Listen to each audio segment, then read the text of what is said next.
चलिए आज हम लोग जो है एक नए चैप्टर के साथ जो है शुरुआत करते हैं। त्रिभुज नया ही है, क्योंकि नया पढ़ना है। तो त्रिभुज जो है किसे कहते हैं तो आपको पता होगा, तीन भुजाओं वाली बंद आकृति को कहते हैं। तीन भुजाओं वाली बंद आकृति को त्रिभुज कहते हैं। तीन भुजा अब तीन भुजा वैसे नहीं, हाई बंद है, बंद नहीं है। अब ये तीन भुजा है, ये तीन भुजा है, 1 2 3। ये बंद नहीं है, खुला है, ओपन फिगर है। और ये बंद आकृति है। तो तीन भुजाओं से बंद, तीन भुजाओं से बंद आकृति को क्या कहते हैं? त्रिभुज कहते हैं।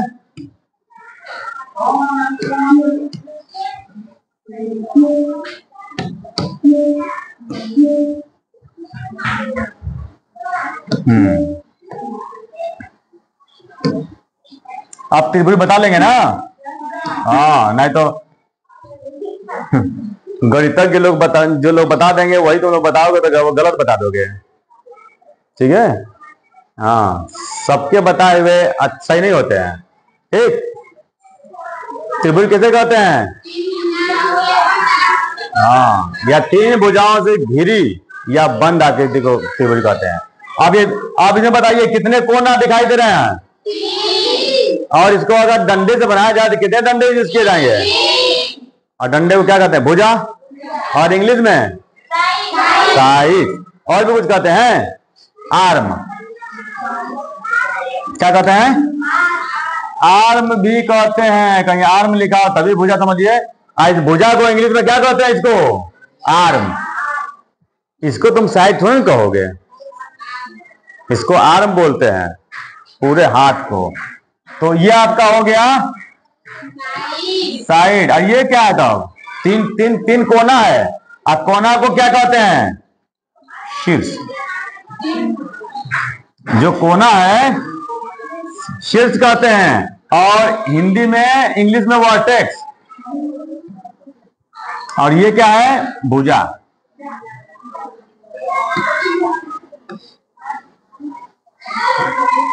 हो गया। और अब बताइए इसको क्या कहते हैं? इसको कोण। क्या कहते हैं? कोण। और कोण को इंग्लिश में क्या कहते हैं? अरे, कोण को इंग्लिश में क्या कहते हैं जी?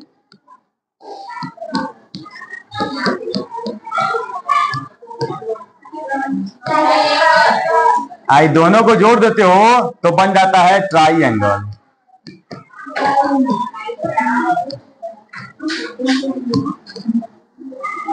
ट्राई मीन्स तीन,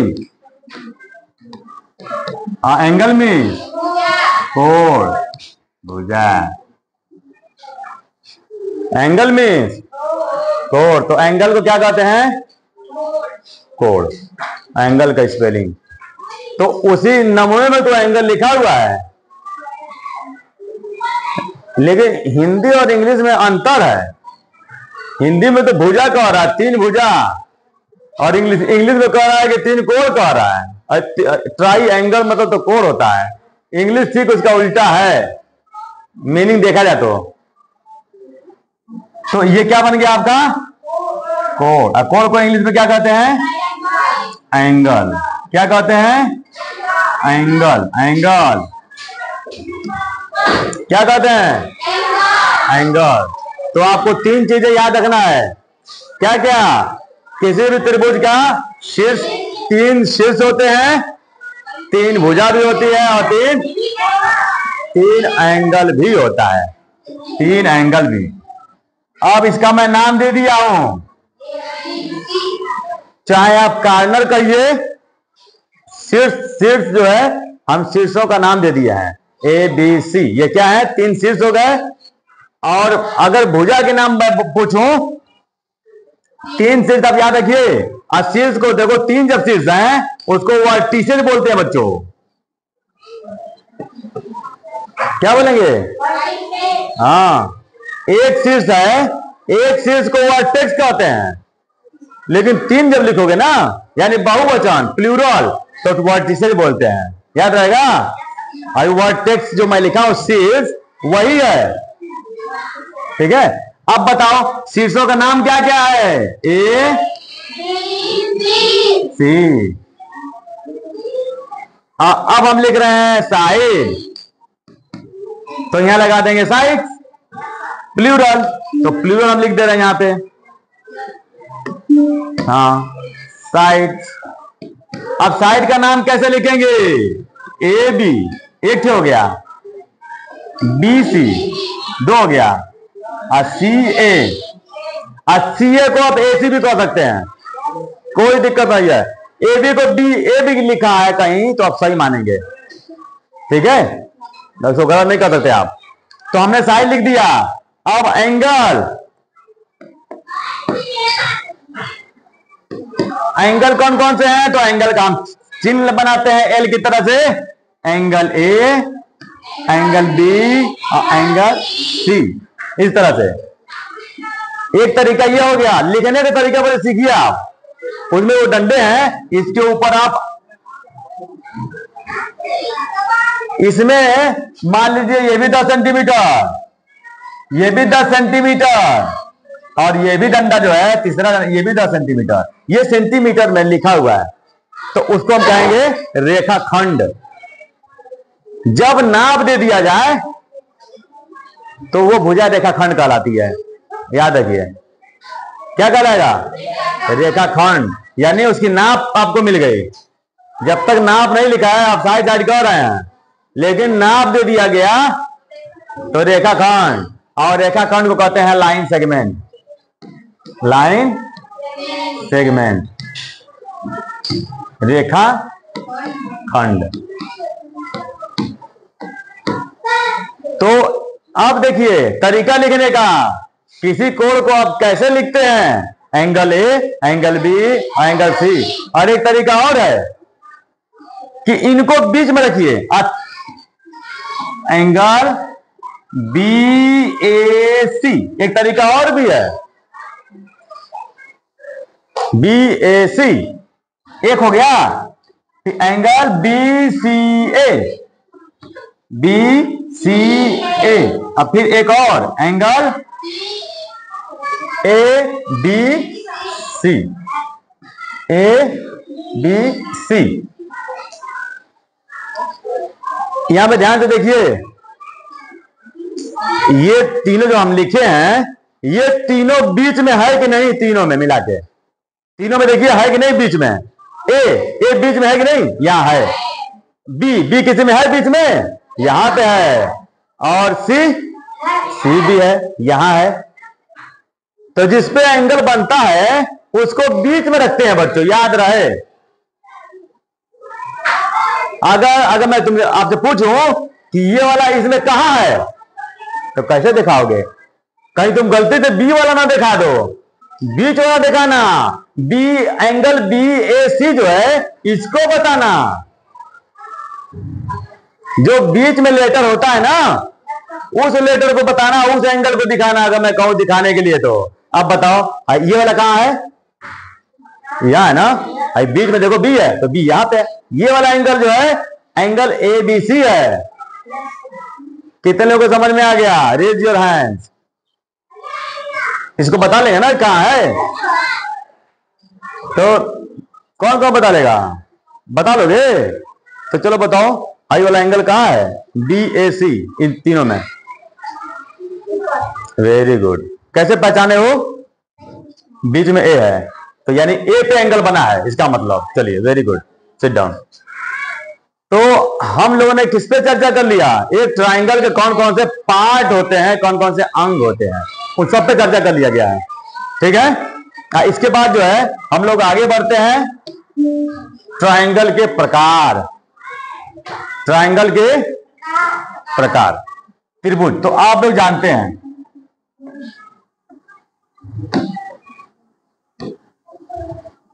ट्रायंगल के प्रकार, यानी त्रिभुज के प्रकार। अब प्रकार को क्या कहते हैं? Types, types of triangle, types of triangle. Hindi में लिखेंगे तो त्रिभुज के प्रकार लिखेंगे। तो अब बताइए त्रिभुज जो है कितने प्रकार का होता है? तो आपको पता चल गया कि दो तरह के होते हैं। तो एक जो है कोण के आधार पे, एक जो है कोण के आधार पर त्रिभुज के प्रकार, कोण के आधार पर त्रिभुज के प्रकार एक आपका है, और दूसरा वाला किस पे है? भुजा के आधार पे।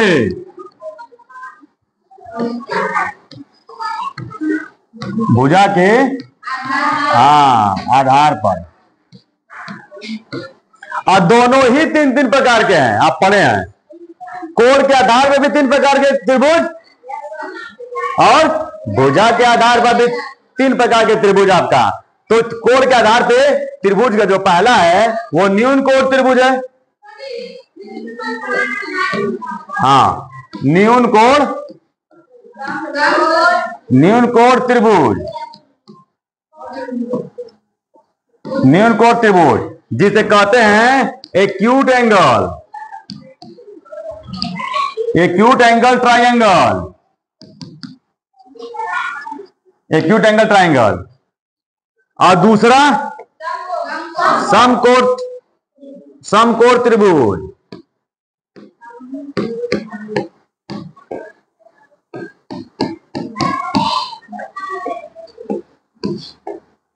जिसे राइट एंगल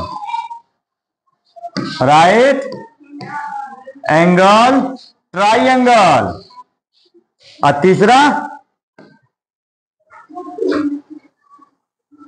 तीसरा क्या होगा? न्यून कोण, समकोण, और कौन सा होगा? एक त्रिभुज और कौन सा?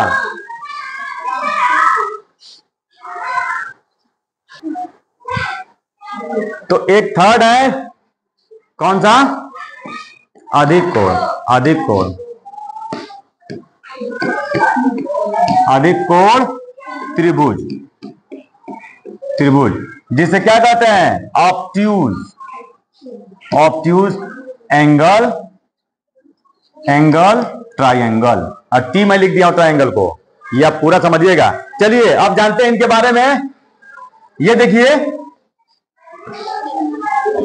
ये देखिए तीनों कोण जो है, तीनों कोण जो बनेगा वो तीनों कोण ही 90 अंश से कम रहेगा, बस इतना याद रखिए। इसमें ऐसा त्रिभुज जिसमें तीन त्रिभुज तीन कोण होते हैं, तो जिस त्रिभुज में तीनों कोण 90 अंश से कम हो, ठीक है, तीनों कोण 90 अंश से कम होगा, कोई ज्यादा नहीं हो सकता है, उसको कहते हैं न्यून कोण त्रिभुज, न्यून कोण त्रिभुज। तो ये कोई ज्यादा होगा कोई कम होगा, लेकिन 90 अंश से कोई ज्यादा नहीं होगा एक भी। और जब यही एक अगर 90 अंश का हो गया, जिस त्रिभुज का एक कोण अगर 90 अंश का हो गया तो वो समकोण त्रिभुज है। तो अब बताइए, अगर मैं इसको ए लिखता हूं और बी लिखता हूं और सी लिखता हूं, तो 90 अंश का कोण किसको दिखाएंगे? बी पे दिखाएंगे ना। और इसी का दूसरा तरीका क्या है लिखने का, बताइए? ए बी सी, दो तरीके हैं ना। एक तो बीच वाला ही सीधे लिख दिया गया, और एक बी को बीच में करके लिख दिया गया। ये दोनों तरीके आपको पता होना चाहिए, ये दोनों ही बुक में लिखे होते हैं। तो ये आपका हो गया न्यून कोण त्रिभुज, और ये हो गया समकोण त्रिभुज। अब एक कोण जो है 90 अंश से आपका ज्यादा होगा, one angle is more than 90 degree, तो this triangle is called obtuse angle. ये जो है एक एंगल कितना होगा? 90 से ज्यादा होगा, बस इतना कहेंगे आप। किसी ट्राइंगल का या किसी त्रिभुज का एक कोण जब 90 अंश से ज्यादा होगा तो वो त्रिभुज जो है, वो त्रिभुज आपका अधिक कोण या ऑब्ट्यूज एंगल कहते हैं। तो याद रहेगा। और लिखने के तरीके जो है जिस तरह हम बताए हैं आपको पहले कि 3 साइड होते हैं, 3 कोण होता है, वो चीजें तो आप लिख लेंगे, याद कर लेंगे। तो ये किसके आधार पे हो गया त्रिभुज?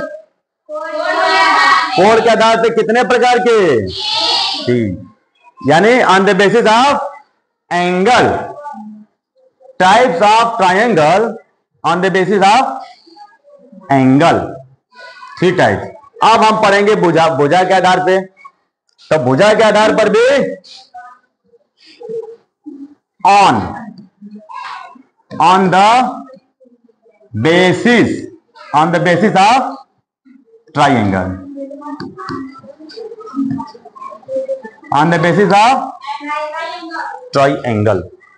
ठीक है, तो कितने होते हैं? ये भी 3 प्रकार के, 3 टाइप्स। पहला टाइप समबाहु त्रिभुज। पहला समबाहु, हाँ, इक्विलैटरल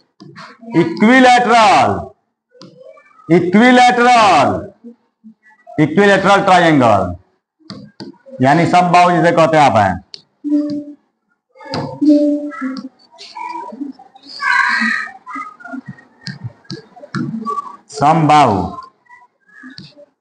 समबाहु और त्रिभुज आप लिख लीजिएगा पूरा। और दूसरा समद्विबाहु, आइसोसेलेस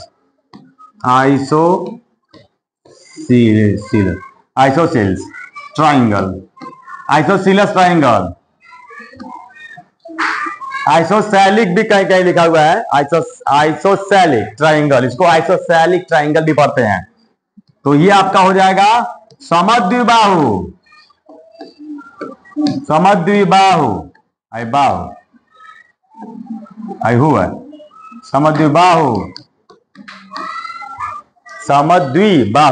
और तीसरा स्केलेन, और ट्रायंगल वही लगेगा।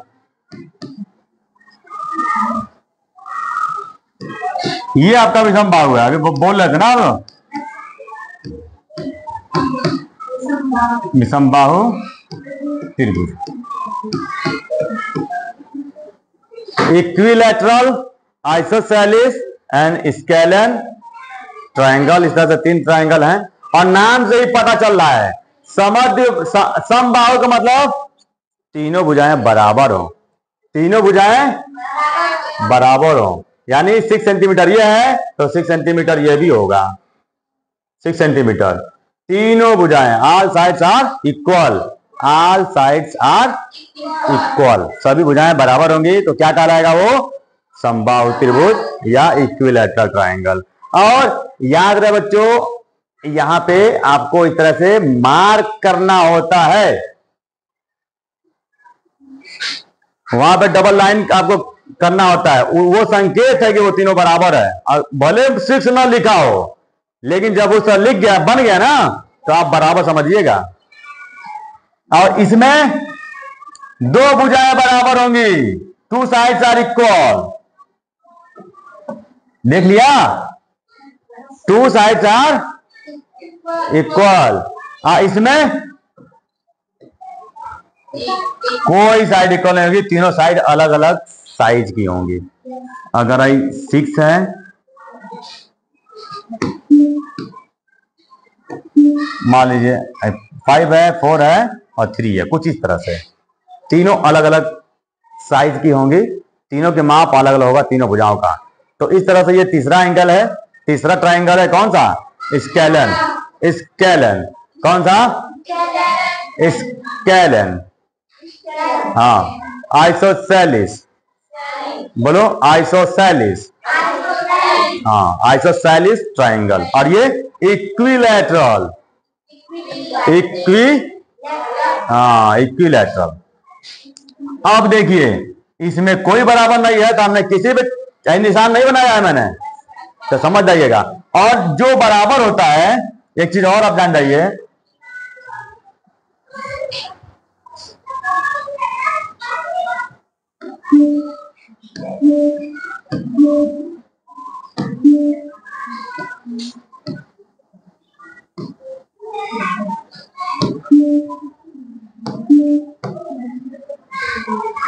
अब इधर देखिए, तो ये जब बराबर होगा, या देखिए तीनों क्या है, मान लीजिए बराबर है, हमने ये माना है कि ये तीनों बराबर है। तो जब बराबर है, यहां पे लिखा हूं मैं ए और इसको लिखा हूं बी और ये सी। तो जब तीनों बराबर है तो तीनों एंगल बराबर होगा। याद रखिए, तीनों भुजा जब बराबर होगी तो तीनों एंगल बराबर होगा। तो कैसे लिखेंगे आप, तो आपको लिखना होगा कैसे, देखिए कैसे लिखेंगे, ए बी बराबर बी सी बराबर सी ए, इस तरह लिखना होगा जब लिखेंगे तो। और एंगल ए बराबर एंगल बी बराबर एंगल सी, इस तरह से इनका कॉम्बिनेशन आपको लिखना होगा इसमें। और जब दो बराबर होगा तो सिर्फ दो को बराबर दिखाएंगे, बराबर। और इसमें जो एंगल बन रहा है ये भी तीनों आपका सेम है।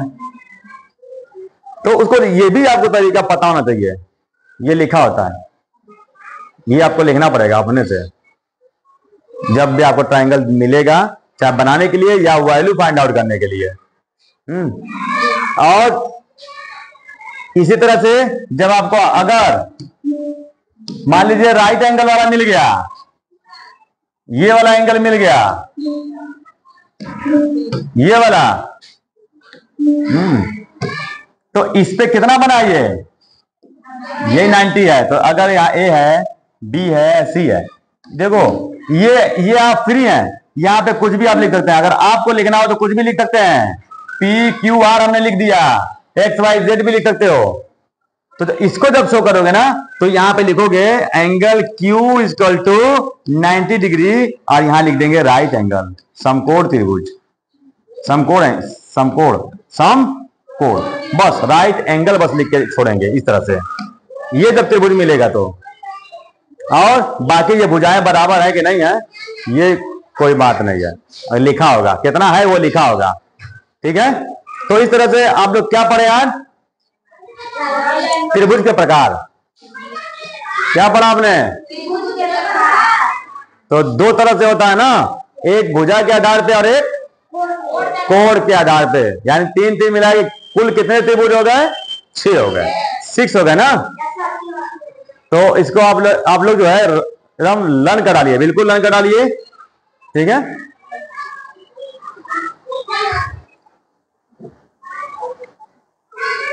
अब हम लोग चलते हैं, कम टू द पॉइंट अपने चैप्टर पे। अब आपका चैप्टर शुरू होगा। अभी ये जो था ये था पिछला आपका प्रीवियस क्लासेस का था, आपका पिछले क्लासेस का था। अब चैप्टर शुरू होता है, और चैप्टर जो है आपका राइट एंगल से स्टार्ट। राइट एंगल आपका सपोर्टिव एंगल है, राइट एंगल, और राइट एंगल बेस पर ही आपका कई चैप्टर है, यहां तक कि आपका रीजनिंग एक आता ना, रीजनिंग जानते हैं, बौद्धिक क्षमता वाले क्वेश्चन आते हैं। एक आदमी पूरब गया, पश्चिम गया, फिर या तो मुड़ गया, अब बताओ उसका मुंह किधर है, हैं? ठीक है, तो उसमें भी ये हेल्प करता है, ये वाला चैप्टर। और वो सब लोग बताते हैं, बता नहीं पाएंगे, ठीक है। तो चलते हैं, आपका जो चैप्टर है, एक बच्चों साइंटिस्ट थे पाइथागोरस, पाइथागोरस, और ये गणितज्ञ थे, साइंटिस्ट नहीं, गणितज्ञ, मैथमेटिशियन, गणितज्ञ थे। कौन? पाइथागोरस, याद कर लो सब लोग, कौन?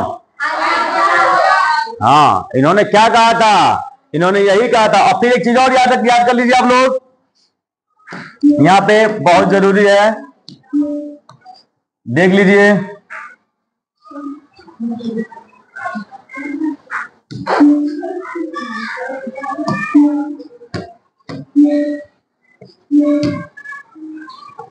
ए बी और सी, ये सब लोग इसको नोट कर लीजिए, सब लोग नोट कर लीजिए। नीचे वाले को कहते हैं बेस, नोट कर लो। अब जो जो जो खड़ा है उसको परपेंडिकुलर लाइन बोलते हैं बच्चों, परपेंडिकुलर लाइन,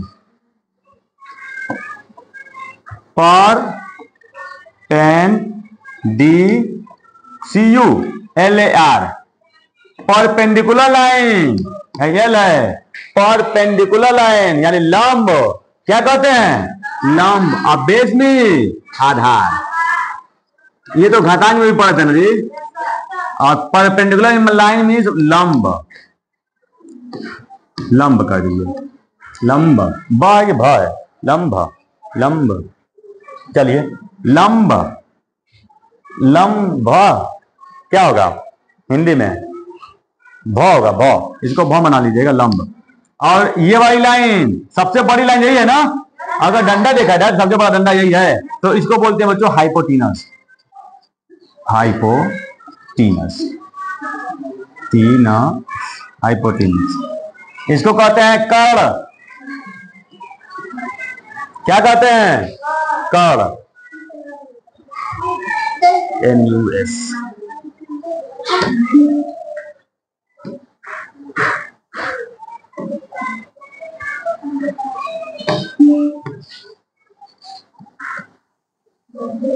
हाइपोटीनस,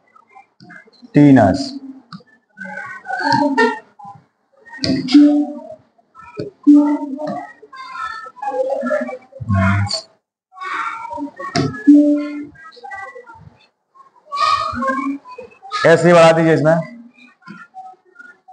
हाइपोटीनस। इस तरह से आपका एक ट्रायंगल का, वो भी कैसा ट्रायंगल है? समकोण, एकदम भूलिएगा नहीं बच्चों, समकोण। इसी पे आपका चैप्टर पूरा डिपेंड है। ये 90 डिग्री है और राइट ट्रायंगल बना हुआ है, और ये हाइपोटीनस है। हाइपोटीनस बोलते हैं कर्ण को। तो कम से कम हिंदी आप याद रखिएगा। सबसे बड़ी लाइन कौन सी होती है? तो पूछ देता है कि एक ट्रायंगल में, एक समकोण त्रिभुज में सबसे बड़ी लाइन, सबसे बड़ी भुजा का क्या नाम है? हाँ, पूछता है सबसे बड़ी भुजा का नाम पूछा था कंपटीशन में। और जो नीचे है वो बेस है, आधार है। तो अब आ जाइए आप पॉइंट पे, पाइथागोरस पे।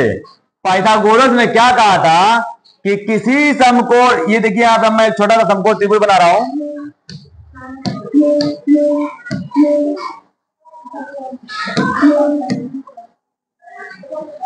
इन्होंने कहा था कि किसी समकोण त्रिभुज पे, किसी समकोण त्रिभुज के कर्ण पर, सुनिए ध्यान से, ये देखो, ये बच्चों ये 5 है, 5 है, इसकी लंबाई कितनी है? 5, और नीचे वाले का 3 और ऊपर वाले का 4, और यहां हम लिख देते हैं सेंटीमीटर। तो उन्होंने कहा था कि किसी समकोण त्रिभुज में कर्ण का वर्ग, क्या कहा था? कर्ण का वर्ग शेष दो भुजाओं का वर्ग के योग के बराबर होता है। इसका वर्ग बनाइए, कितना होगा? इसका वर्ग बनाएंगे तो कितना होगा?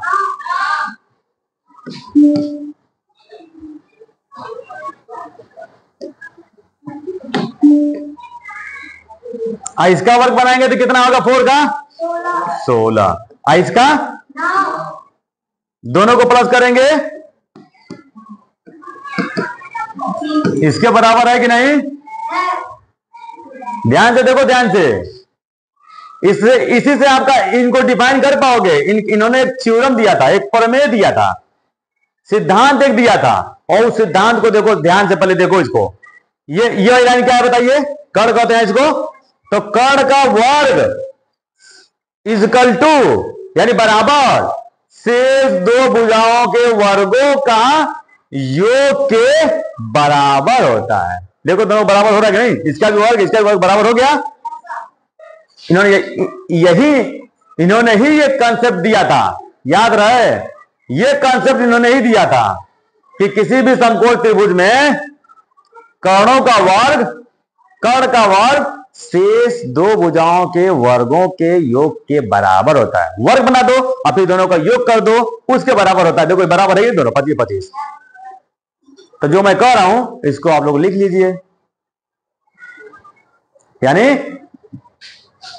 Square of hypotenuse is equal to the sum of the square of the rest remaining two sides. Sum of the square of the remaining two sides.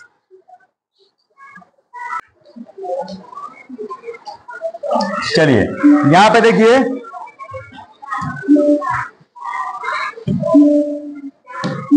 और कैसा ट्रायंगल लेना है आपको? अरे समकोण त्रिभुज, समकोण त्रिभुज आपको लेना है। समकोण त्रिभुज हम लोग ले लिए, ए बी और सी। इन्होंने क्या कहा था? कर्ण का वर्ग, वर्ग समझ रहे हो ना? देखिए चारों भुजाएं बराबर हो, ऐसी बंद आकृति जिसकी चारों भुजाएं बराबर हो, बंद आकृति। हाँ, नहीं तो आकृति खुल जाएगा।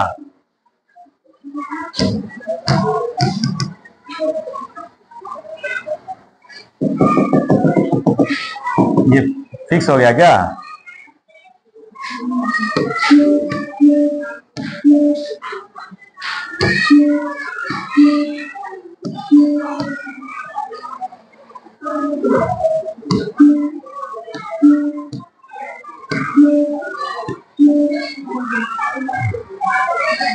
चलिए देखिए,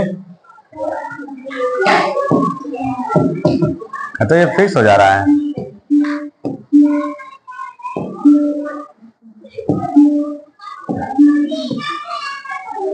हो गया, ये आपका बन गया। चलिए देखिए, अब हम बनाएंगे वर्ग। अब ये मान लीजिए बच्चों, ये 5 सेंटीमीटर का है। कितने सेंटीमीटर? 5, और ये 4 और ये 3। अब देखिए हम लोग इसमें इनको जो है अप्रूव करेंगे कि क्या ये सही है कि नहीं। अब यहां पे हम एक वर्ग बनाएंगे इस भुजा पे। वर्ग का मतलब क्या होता है? चारों भुजा बराबर। तो भाई वर्ग बन गया। इसमें 5 होना चाहिए, इधर से भी 5।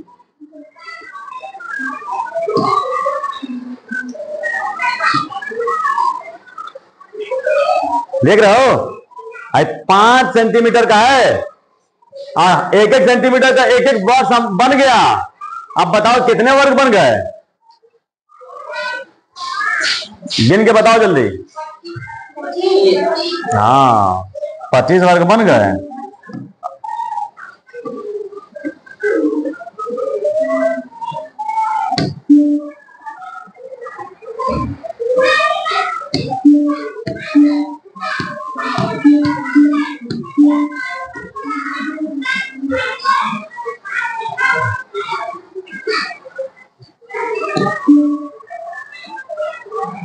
चलिए ये बन गया 25। अब इस पे बनाते हैं, इस पे बच्चों। अब इस पे भी देखते हैं कितना इस पे बनता है।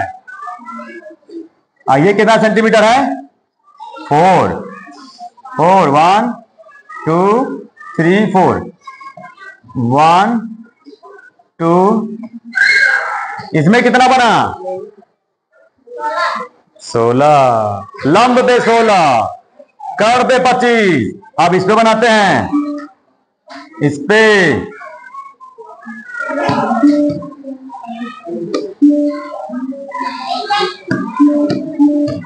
चलिए देखिए,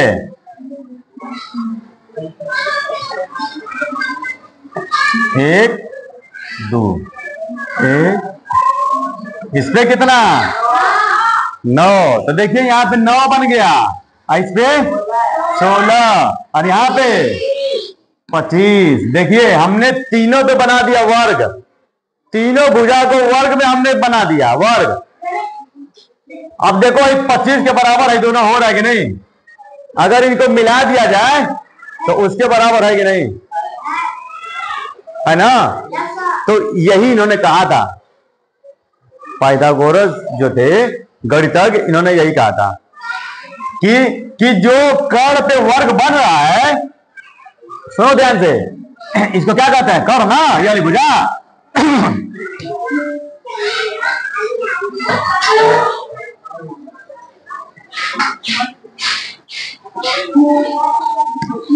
चलिए देखिए,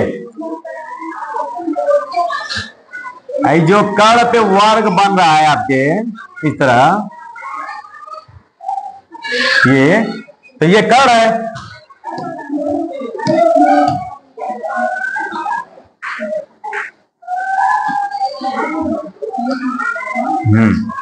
तो जो कर्ण पे वर्ग बन रहा है और जो दो भुजा बच गई इस पर भी वर्ग बन रहा है, तो देखो इन दोनों को जोड़ दो, इसके बराबर हो रहा है कि नहीं? तो बस यही इन्होंने कहा था। और इससे जो है बहुत सारे आपके लाइफ में जो है क्वेश्चन मिलेंगे, व्यवहारिक क्वेश्चन भी मिलेंगे, जिसको सॉल्व करके आप जो है वैल्यू निकाल सकते हैं। अब कैसे निकाल सकते हैं? अब ये देख लीजिए, आइए एक दीवार है, मान लीजिए एक दीवार है, ठीक है, और ये जो दीवार है ये 8 सेंटीमीटर पे है। 8 सेंटीमीटर मत कहिए बल्कि मीटर में बनाइए, बताइए, ठीक है।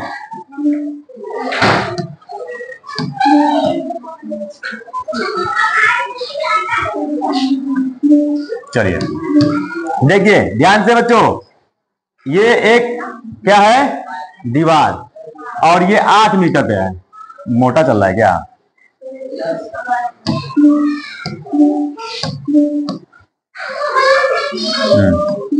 चलिए ये हो गया आपका 8 मीटर। 8 मीटर की दीवार है, ठीक ना। और एक सीढ़ी लगाना है, एक सीढ़ी बनी हुई है, लेकिन वो सीढ़ी जो है इस दीवार से, याद रहे, जो दीवार है इस दीवार से 6 मीटर पे है।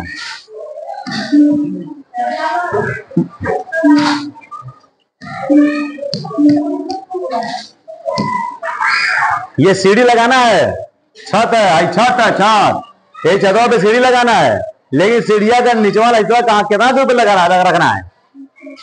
कितना दूर पे है? 6 मीटर पे है। देवलिया से 6 मीटर पे है, 6 मीटर। याद रहे, देखो क्वेश्चन समझो पहले।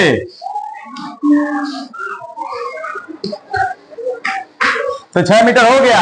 अब बताना है कि जो सीढ़ी बनेगी बच्चों, यहां जो सीढ़ी बन रही है, सीढ़ी जो सीढ़ी लग रही है वो सीढ़िया की लंबाई बताना है सीढ़ी का।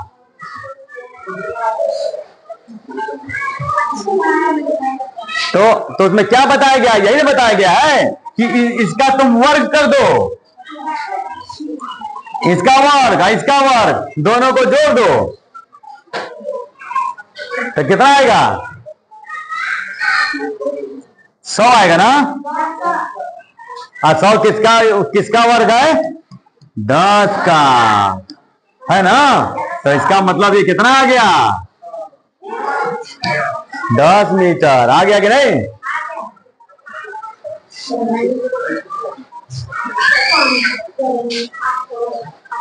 भाई 8 ये कितना होगा? 64 और 6 का 36, दोनों 100 नहीं आ गया। लेकिन आप उसको लगाएंगे कैसे, सॉल्व कैसे करेंगे? तो तुरंत लिखना होगा यहाँ पे, ए बच्चों यहाँ पे तुरंत आपको लिखना होगा पाइथागोरस का प्रमेय, पाइथागोरस प्रमेय लिखना होगा आपको। और यहाँ लिखना होगा, देखिए ध्यान से, कर्ण का स्क्वायर बराबर लंब का स्क्वायर प्लस आधार का स्क्वायर, आधार का स्क्वायर। अब बताइए लंब कितना है? 8 मीटर और आधार 6 मीटर, और सब पे लगा दिए स्क्वायर। अब ये हो गया 64 और प्लस 36 बराबर 100। और 100 किसका स्क्वायर है? 10 का स्क्वायर कट गया। इस तरह से आपका आधार बराबर यानी बेस नहीं कर्ण है ना, इस तरह से आपका आ गया आंसर कर्ण बराबर 10 मीटर। सॉल्व हो गया। इसी तरह से क्वेश्चन जो है आपके बहुत सारे क्वेश्चन इसी तरह आएंगे। अब पूरा चैप्टर पड़ा हुआ है, ठीक है। और साथ साथ एक और मैं बात बता दूं आपको, सुन लीजिए, ये तो लग गया है। एक और चीज ये देखिए, एक वर्ड और आया है,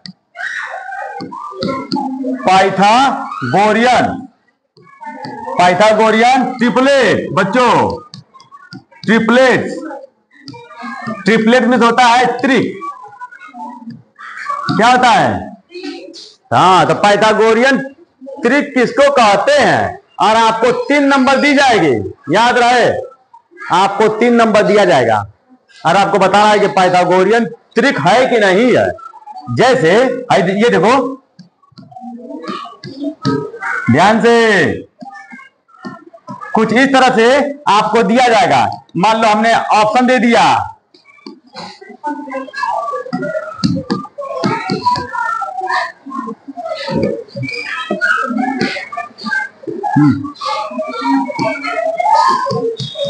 कुछ भी दे दिया हमने। अब इसमें बताना है कि कौन सा जो है पाइथागोरियन त्रिक है इसमें से, तीनों में, चारों में से। तो आप क्या करेंगे कि सबसे बड़ा वाला का स्क्वायर बनाइए, कितना होगा?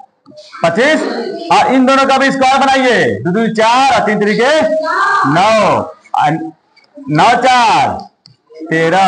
अब भाई दोनों बराबर है? बराबर नहीं है, तो ये पाइथागोरियन त्रिक नहीं है। अब इस पे आइए, इस पे आ जाइए। सबसे बड़ा कौन है? 5, तो 5 लिखिएगा इधर, 5 5 और इन दोनों का स्क्वायर 3 3 के 9, क्या करोगे? 16, बराबर बराबर है। तो ये पाइथागोरियन त्रिक है। कितना इजी है, आप बता लेंगे ना? पाइथागोरियन त्रिक बता लेंगे नहीं? कौन कौन बता लेगा?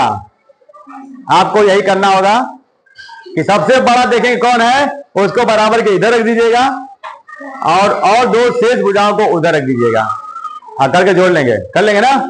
तो इन दोनों को भी बताना है कि अब 2 तो बच गया है, इसमें कौन है। ठीक है, चलो ओके, उधर इसको कॉपी कर लीजिए।